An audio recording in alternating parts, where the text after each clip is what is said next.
ধিন ধা ধা ধিন ধিন ধা।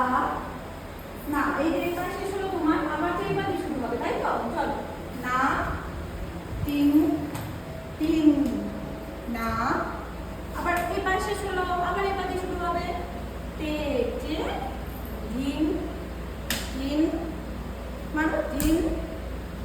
এই দেখো আমার সাথে বলো ধা ধিন ধিন ধা ধা। এবার শেষ হলো, তোমার বাবা তো এটা, আবার বাবা দিয়ে শুরু করবো ধা ধিন ধিন ধা। আবার এবার দিয়ে শুরু হবে না তিন তিন না তে তে। এবার দিয়ে শেষ হলো, এবার শেষ হলো, এবার দিয়ে শুরু হবে তে তে ধিন ধিন ধা। চলো করো ধা ধিন